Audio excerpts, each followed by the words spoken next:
Hey guys, welcome back to another week of the Get to Know Me series. For being here today,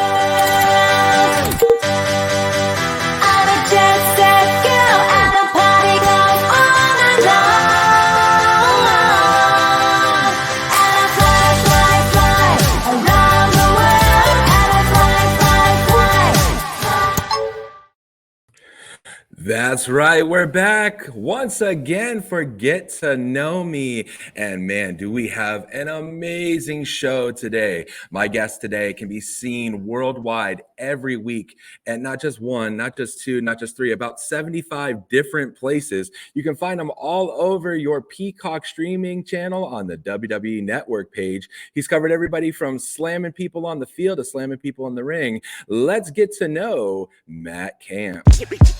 Anybody ready for Stump the Bump trivia? Yes, let's go. I am. Wait. Winner of the tournament earns the right to take on our current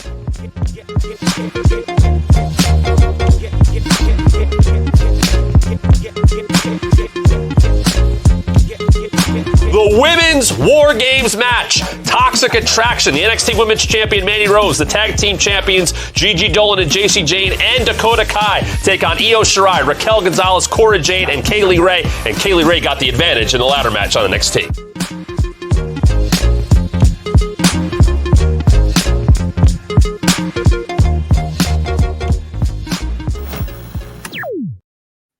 All right, let's bring him in all the way from Studios Unknown. It's Matt Camp. Hi, Matt. Thanks for joining us today. Hey, Mike, thank you very much. And I won't hold it against you that you had my reset haircut in there talking about war games. I had a really bad haircut once, and my barber said we got to shave it all off. That was like midway through, but thank you for putting that together, making it look very good. I appreciate it, man. Thanks a lot. Not a problem. We'll blame it on media availability for Matt Camp out there on the World Wide Web. That's what we'll blame it on. I'll talk to my agent about that. Get on that. There we go. So, all right. So I got to, right from the jump, real talk, why I brought you on here. It's all a ruse. It has nothing to get to know you. I just need to know, people want me to trade them Najee Harris from my fantasy team. Am I keeping Najee this season? I think so. Don't tell anybody, but I don't keep up as much as I used to on that. I mean, my fantasy football career, very important to what I have done, no doubt about that. But I have noticed that since joining WWE, especially in the last year, the people who would come out of the woodwork, people I used to go to high school with and haven't talked to in 20 years, they don't ask me as many fantasy questions as I once got. But I know Najee Harris is good, because I believe he won me some money on DraftKings or something like that. So, yeah, sure, that's good too. That sponsorship rolls over even into Get to Know Me. So, so Matt, you hit on it, working for WWE. There's so many people are going to recognize you and stuff, but could you just give us a little snippet on what you do? I kind of set it up that you can kind of be seen everywhere. I'm starting to think you're kind of like the James Brown of the WWE. So can you fill us a little bit in there? I would take James Brown. I like Todd Pettengill as well. I've gotten that one.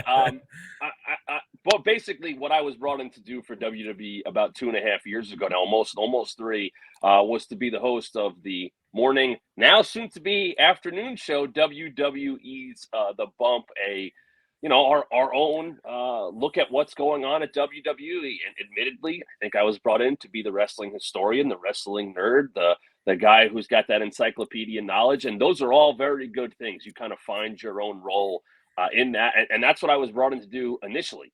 And that role has evolved over the time, from doing the NXT injury report to during the pandemic, we need to find ways to create content. So I was hosting, we need somebody to host the best of series. I still host that to this very day. And that changed a lot of different ways. And, we do the show like the Ultimate Show, where I host and we kind of fantasy put together these ultimate cards of all kinds of history. It's a host role. And then last year, I got the privilege. I earned the privilege of becoming one of the co-hosts of both Raw Talk and Talking Smack. So, I am involved in what was WWE Digital. It's now all WWE Media. I'm involved in TV things. I get to travel to the premium live events as well. So I try to be intentionally a jack of all trades, and even got to call an episode of Level Up, and hopefully there's more of that to come. So if I am needed, the answer is always yes for WWE.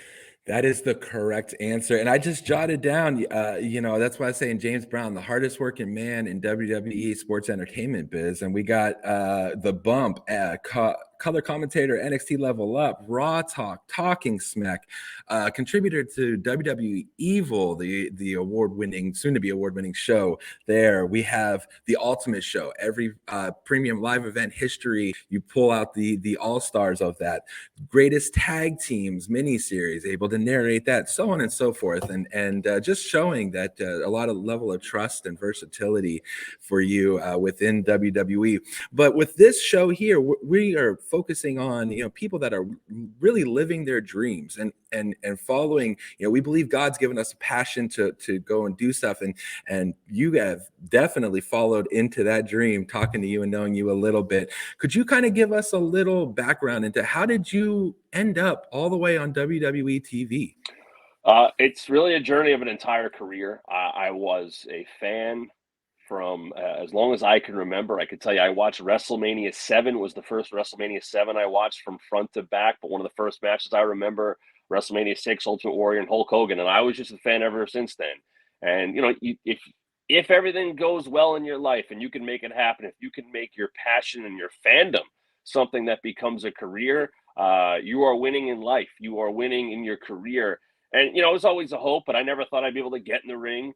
And I never thought, I wanted to be a writer for WWE, believe it or not, as I got into high school. And I was like, always trying to find the ins and outs of it. But I was always into sports, and I was always, how can I get into sports in some way? I was not a good athlete. That was not going to happen. I thought about being a sports agent.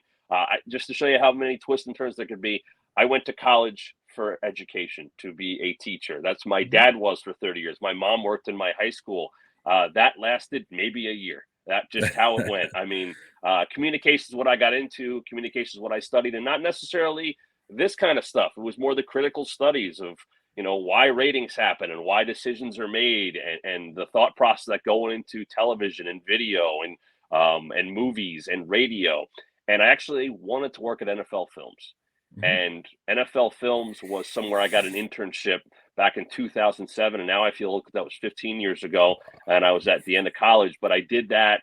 And that just kind of, that you put that on a resume. And I wanted to work there. And I thought I would work there. And I got an internship there. And I worked there during the summer. And I got to do so many great things.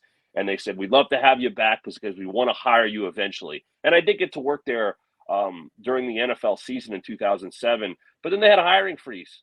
And the economy wasn't good, and I couldn't work there, and it did crush me, and I had to go back to the drawing board, and I moved back to North Jersey, and I worked for a sports communications company, and I literally logged highlights of every single sport you could imagine, and that was my job. And then I was an assistant producer, and you just keep meeting people on the way.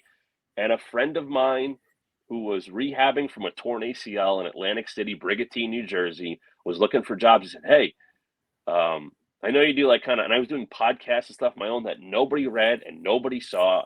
I saw a job for this fantasy football website. And I said, oh, okay. It was an ad and it seemed fake. So I applied and I got a call back, and I got a couple calls back. And next thing I know, I'm working for a website called fantasyguru.com. It's since been sold twice. Right. A very big subscription fantasy football website. And I said, when I got there, I can do video, I can host, I can produce, I could take the garbage out. We had a company of 4 people. That's what it was.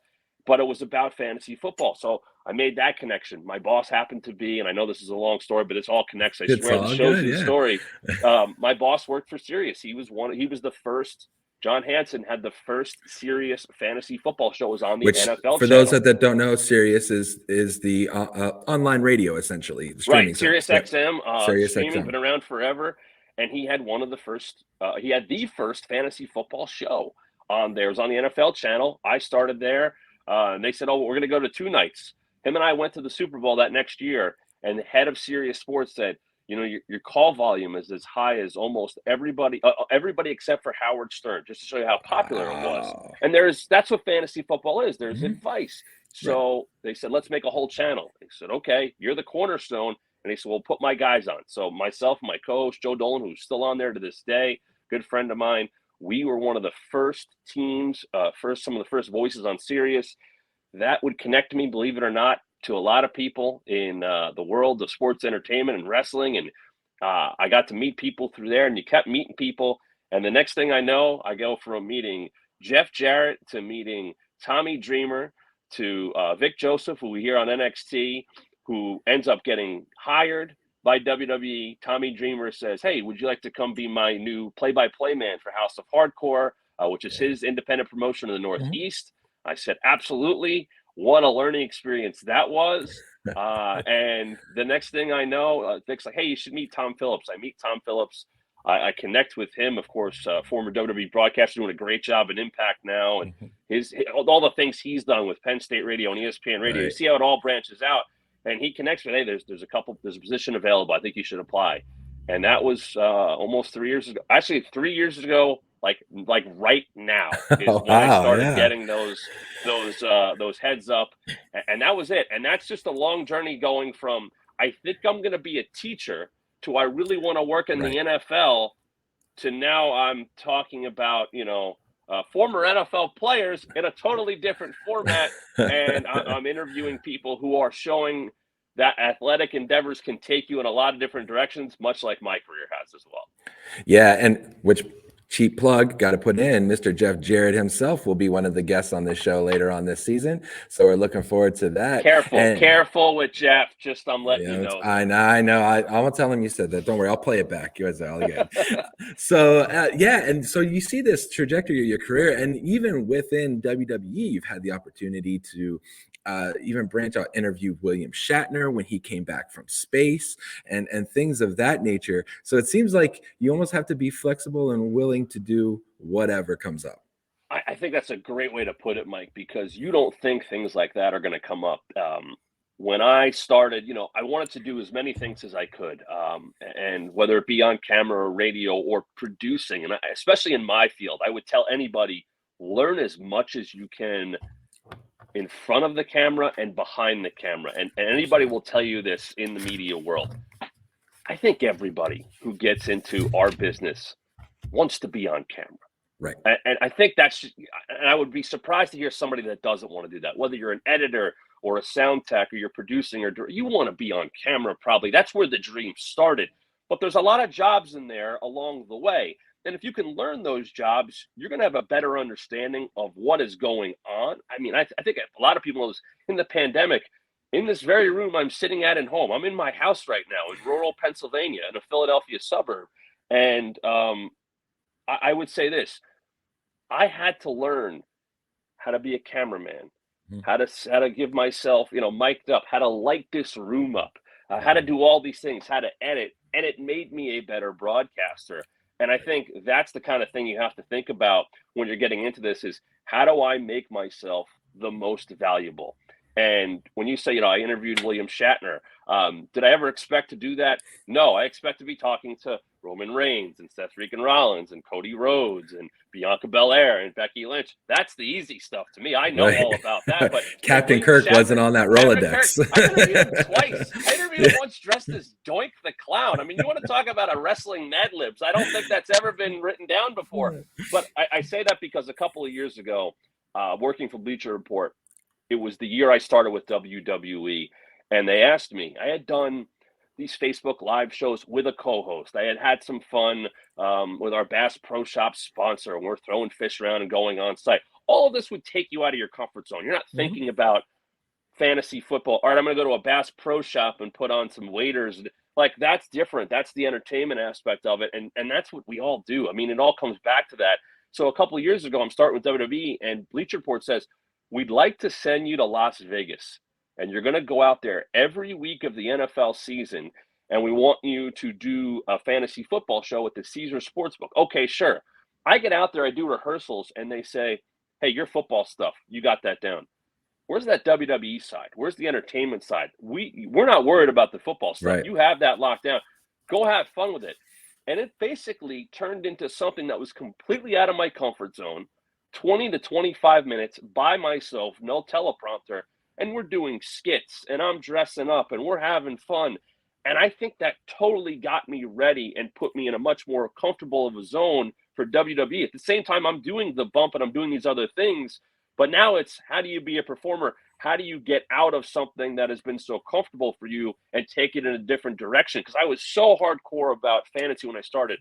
it's the numbers and the analysis and the statistics, and that is very important. But it's still entertainment. You still got to Right. have fun with it, and that is what I see some of the very best broadcasters do. Is they find ways to bring different audiences in, not just the hardcore audience, and that's whether it be in sports entertainment or fantasy football or anything. Some of those people are always going to be watching. How do you bring in that other audience? How do you entice them with some entertainment? And then they go, oh, actually, he or she really knows what he's talking about, or she knows what she's talking about. Yeah, and it's that versatility, not knowing, your passion may be here, but knowing that it could be used. I'm gonna hold with me for one side exit here for a second. We actually met through the bump. Matt, I found out, had some pretty nice influence on through a contest, bringing me in as a contestant on WWE Stump the Bump almost a year ago, this past March. And I got to say, one of the greatest experiences of my life, and getting to live out my dream of being on WWE television, but more importantly, seeing my kids on WWE television, my wife on WWE television, something there. But within that, we were in the pandemic, and, I was having all these technicians, before we would go on, I would get a call the day before. It would be all from the technicians talking about my internet setup and my lighting and my microphones, and they would be bouncing around and talking to producers, and I'd have people in my ear, and they were all working remote, and they were giving me tips. And then we would even get on air, and you would even be given, oh, we're gonna do that, and you guys, you and Kayla and Ryan and Evan would kind of be talking amongst each other, where are we going to be? And there was all of this inside talk about just using general knowledge of all these different aspects. It wasn't just sitting there looking at the camera and talking. It was all these different aspects. And then got to be on the bump. Great experience. And I had a little bit of some cool moments of people interacting back with me. So we saw you on TV. We saw you on the internet. And I kept getting asked, like, you look so comfortable. Why did you, why are you so comfortable? And I said, well, it's not really a lot different than what I do in my weekly life. Being a pastor, every week I have to get up and talk in front of people. I have to be comfortable, and I have to keep them engaged. And I believe that, the word that I'm speaking will help in that. But then I go back to even when I was 15, 16, 17, working as a camp counselor, and dressing up and doing skits and getting comfortable at campfires, and then working daycare and making sure that the kids are, these all flow into each other. And as you look back, and I'm sure you can agree, you see the building blocks in place that go into the final product, right? Yeah, that's a big part of it. I think, you telling your story is interesting, that it is those building blocks. It is the fact that you're getting comfortable. I wouldn't say I did anything. I didn't act. Right. I wasn't in drama. I didn't want to be in the chorus or the choir. I kind of pushed back against that, when I was coming up through elementary school and middle school. I was always the one that was the organizer. Hey, we're gonna play this sports league. We're gonna do this tournament, or this is the direction we're going to do with these games. And hey, let's play this Madden. I was always that guy. I was going to go write it all down and make the website up. And when fantasy football was getting going in the early 2000s, I was in 1997 writing the scores and the margins of the New York Daily News, but it was me to do it. Like that. You were that guy. I was that guy. But I think about that now, where I like to take control. Not necessarily just for me, but also, hey, I could trust myself to delegate and put people in roles. And that's a big part of this too, because you'll see me on camera, right? And that's what you see. You got to see a little bit different. You got to see the behind the scenes. You talk to, our producer Joe, and you talk to our APs and our amazing RPAs. people, by the way, amazing people. And I let me sidebar on that for a second. If you're going to get into the communications world, you're going to get into media, you want to be on the radio or on television or movies, whatever. I can't tell you how important it is to foster relationships with those people, because those people are why we get to do this and look as good as we do. I come to the bump on a Wednesday morning, and soon to be Wednesday afternoon, as I said, and I know that the work that has been put in not only that morning, that afternoon, that is a lot of different people that go into that. We have cameramen that come in, and that's their job that day. Guess what? They're gonna go shoot a Yankee game. They're going to go somewhere else, before that. They come in, but they're with us for that. And they're going to make sure that they don't catch me picking my nose. Like there is things like that. I have to trust our producer to send me in the right direction, because if it comes out of my mouth, it doesn't matter where it came from or it came from me. And there is a trust that's there. There is our editors that put these packages together where, we're going to write the questions for the show, but they're going to take their time and go, okay, this will help accompany that, the B-rolls and the videos that you see. Hey, I found this is good. And we're all working together, and you can learn. Like I said, I know a little editing. I have been able to, shoot myself, record myself in a situation like this or anything like that. But when you see everything that goes into it, those people do not get enough credit. And it's easy to see the credits scrolling down at the end of a show, anything you watch. But those people are important, and you should be thinking about those people. And I don't expect viewers at home to think about those people. I get that. You're watching for entertainment. Right. But there's a lot that goes into it, and it's good to learn about those people, appreciate those people. And guess what? Some of those people are my best friends. It's very easy to say, oh, he's probably great friends with Kayla Braxton. I am. Kayla is one of my best friends. That doesn't always happen either, by the way. Right. But, Jory Emma, who with, and Nash Wiener and Ryan Novell, these are the people behind the scenes at WWE that I've worked with. We got to get those guys on here, too. Well, they have quite stories, too. Joe's amazing. Yeah, Nash and where he's come from, working at Yasser Bleacher Report, worked there at the same time, didn't know each other.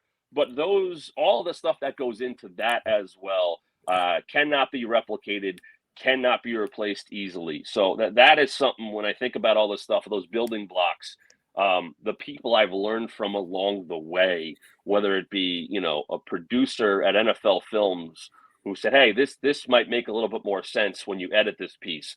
I'll give you a real random name. Danny Doering is one of the final ECW tag team champions, along with Roadkill. He was my color commentary partner at House of Hardcore. He had done the role with Vic Joseph for a while. He is not a trained commentator. He leaned on me for a lot of the fundamentals, but I leaned on him to learn about the business. And I am forever in debt to him. I am forever in debt to Tommy Dreamer, because it wasn't about the broadcasting aspect of it. I had an idea of that. Broadcasting, what we do, is a different story, and why things happen and navigating that world. Man, I never thought, as I watched him growing up, that's going to be one of the most important influences of my career. And no one would expect me to say that. People don't know a lot about Danny. He's, still on the independents now, and he'll call shows from time to time. But what he gave me was invaluable, because it was someone who had been there before, not as a broadcaster, but as a performer in the ring, and what it means to travel the roads and go through the locker rooms. And I got to take some of that knowledge now to WWE, a much grander scale, but still similar in a lot of ways. Absolutely. And, there, you said about fostering relationships. I think back to one of my favorite sayings, and I always hear it as a wrestling guy, I always hear it in Ernie Ladd's voice. Come here, sit under the learning tree of the big cat Ernie Ladd. And there's that saying of learning tree and sitting under someone. And full disclosure, this show and the way it's set up actually has a lot to do with Matt. And, I was very thankful, we hit it off pretty well from the show, and we have, I consider Matt a friend. And throughout this year, as I've tried different things in social media, without asking, Matt is one of the first people, hey, you try this? Hey, have you known about this? Even in the midst of his busy schedule, and has supported me and everything else. We've had conversations back and forth, and I've learned from Matt little things that may not be a direct, like, he didn't pick StreamYard, he didn't pick this layout, but he kind of gave me a little bits of advice that got my brain thinking. And it's those, when you sit under the learning tree and you have those relationships, it brings the inspiration that you need to go forward, right? I think so. And, I'm a big believer in supporting people who are going to work hard, and I know aren't just going to ask me just because that'll help me move up in the world somewhere. He works there, that'll get me there. I'm not going to WWE. No, It's not about that. If I can help somebody, look, I have certainly worked with people that I go, let me see what I can do. I'd love to have you here because I know they'll be an important part of the team. But for something like you're talking about there, I will always support talented people who are going to work hard because that's the magical formula. I have worked with people who are supremely talented and they coasted on their talent. They didn't want to get better. They stagnated, they plateaued. I can get by on this. And when you move up in the world and you work at somewhere as big as WWE, you work at Bleacher Report or Sirius XM, these are all the best people theoretically. They've all gotten there because of the steps that they have built, those building blocks, as you have mentioned, and what they have learned along the way. You got to keep learning. And I'm here 2.5 years. That's nothing. Michael Cole's been here for 25 years. He said this in interviews, I didn't figure this out till I was 10 years in. Right. And I understood what he said. I did because I did radio for, since 2000, 10. And I did 4 hours on a Saturday and 6 hours on a Sunday. And I don't think I got what I would say good 5 or 6 years. I was comfortable and I knew what I was doing. I knew the beats, but it got to a point where I went, you could throw anything at me now. And that's a little different. That's a supreme comfort level where you're good with your talents. You know your material. You want to throw this curveball at me? Go ahead. You want to put me with this host? This guest didn't work out. I can handle that. It takes some time. And guess what? Things have to go wrong. Things have to go wrong in your life, in your career, on a show you're doing. You could have a rundown. You prepare, it gets ripped up. I'll give you a little insider. We had Randy Orton for Orton Week a few weeks ago, and we had him all set up, and we had some issues where we couldn't get him. We had an hour show put together. Riddle was coming on, celebrating 20 years of Randy Orton. And we didn't get him until the last 10 minutes of the show. Right. We needed to. I was on live broadcast. What do we do during that time? I had flown in the day before, not even the hours before, from the Performance Center because I was doing Level Up. I was on about 3 hours of sleep because my flight got delayed. I went from Stanford at 7 a.m. to Orlando, back to Newark Airport, and then there. And I go, all right, let's go. Like, oh, cool. We got Randy today. And the next thing I know, I am trying to ad-lib a 45-minute section of our show, which I had Kayla to do and Ryan to do. And by the way, our team behind the scenes to do. But that's a learning experience. You don't plan for it. You don't ask for it. But when they happen and then you get through it, you go, heck of a job, everybody. We got through that. Right. We did a good job. And of course, Randy would stay on and we did 45 minutes after, and he was cool about it. Not everybody would be. There's the flip side of that. There people go, you guys, something got messed up. I'm not hanging around. We've dealt with those people too. But sometimes those bad experiences or the one you don't expect will make you better as a broadcaster. And the more you do it, reps. I can't say that enough. I don't care who you are. If you don't get reps and you think you could just jump into something, you can't.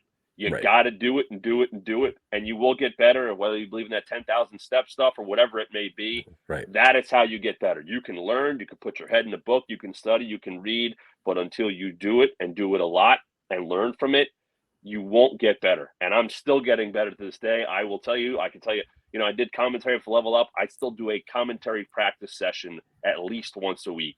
And I mess up and I get feedback and I get told things, and whether it be from Michael Cole or Vic Joseph or other broadcasters or other people important, I get that feedback and I go, oh, I didn't think of that. I think I've watched this for 30 years. I know what I'm talking about. Nope, there's a way to do it. And if you can learn from those people and they're willing to help you, if you get someone who's been around that long in any profession and they're willing to help you, take that. Because I've seen people take that kind of knowledge for granted and those opportunities for granted, and those people don't last very long. Right. And that's 1,000% true. I can say that in Salvation Army ministry. I have my mentors that I go to. I can say that as a dad. I can say that as a husband. I can say that, which, when we boil down to it, those are the most important jobs. And I know you agree with me there. Yeah. So looking at the clock, Matt, we have flown through this time. So I may put you on the spot, but maybe we can convince you into a part 2 for later in the summer, because we haven't even got to the fun stuff. Like who's your favorite and all this other stuff. Maybe we'll just have a Q&A session. So maybe what we'll do is in the comments, if you wanted to ask Matt a question right now, write in the comment section a question that you may have for Matt. You can message us on Facebook or here on YouTube and put it in the comments there, or just, message us, email me, whatever you want to do. Send a carrier pigeon. I don't care. Just send us a question and we'll try to set up another time. But Matt, I want to leave you with this. I ask all my guests this one question. If Matt Camp now could if my wife's a Doctor Who fan, so if you could get in a TARDIS and go back into time and talk to 12-year-old Matt Camp, what would you say to him? I would say your career, your journey is going to take a lot of different paths. You will not become, unfortunately, the next Michael Jordan. I thought you had a chance, but that won't happen. The golf thing you're doing, you're still going to be playing that in about 20 years. That's still going to be going on. You're going to have fun doing that. That wrestling stuff you like, it's going to work out. You don't know. You're not going to get in that ring. You're not even going to be a referee. Your dad's going to be a referee in the NFL. That's going to happen for a bit, and you're going to have fun with that.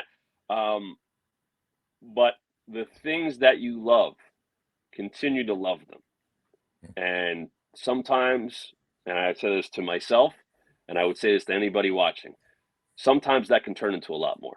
Sometimes that can turn into a career, that could turn into a life, a marriage, a relationship. You follow those things you love and see where they go. If it turns into a career and you can do what I'm doing, whether that be with SiriusXM, whether it be with Bleacher Report, with WWE now, that's the ultimate victory. But maybe it leads you to a relationship you didn't know was going to change your life.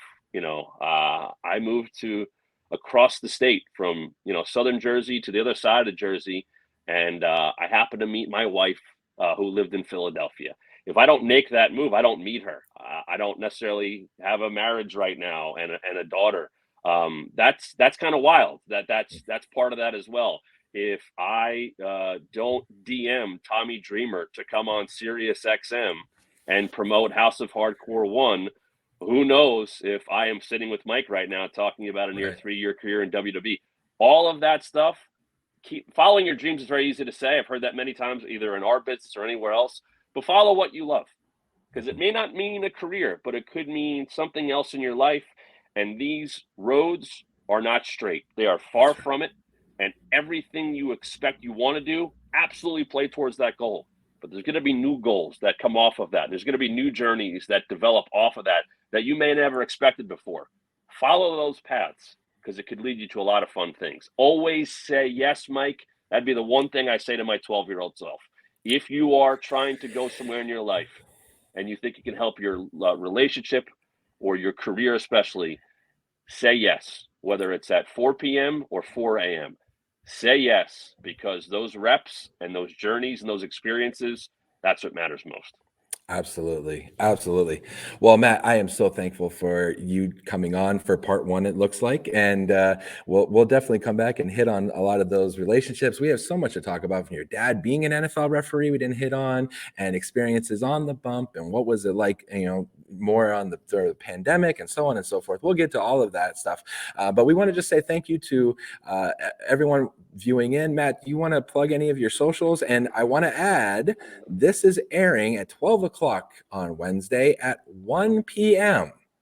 The new start time of WWE The Bump, found on Peacock and all WWE socials. I'm doing the plug for you, because you didn't know the timing there. But yes, 12 o'clock, you're watching this, it should be done. We're probably about 12:40 right now. Plenty of time to pull it up and start watching Matt and Kayla and Ryan on The Bump.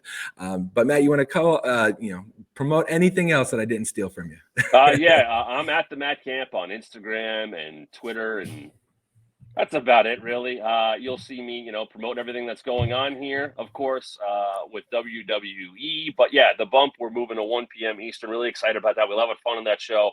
Raw Talk, of course, Monday nights after Raw on Peacock, and Talking Smack coming your way, of course, on Saturdays. That hits Peacock as well. I have a lot of fun with that, man. The people I get to work with, whether it be Kayla or Ryan, Jackie Redmond on those shows, having Megan Moran on recently, Sudu Shah, of course, down at Level Up at NXT.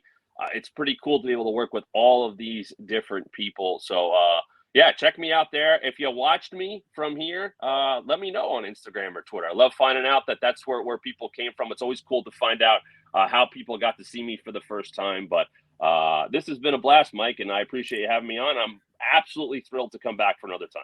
Awesome. That's so great. And as always, every week, there was going to be a secret answer to a question. It's going to be in the description. If you answer it, a little birdie told me there might be a nice little signed thing coming from a place in Stanford. It's from the bump from WWE. Don't tell anybody. But check out that secret question, put it in the description, and join us next Wednesday again at 12 o'clock. Make sure you share this video. Make sure you tell your friends. Make sure you put it on a billboard or a poster. Let's get the word out here for the Get to Know Me series right here on the Salvation Army Berwick Facebook page. We'll talk to you later.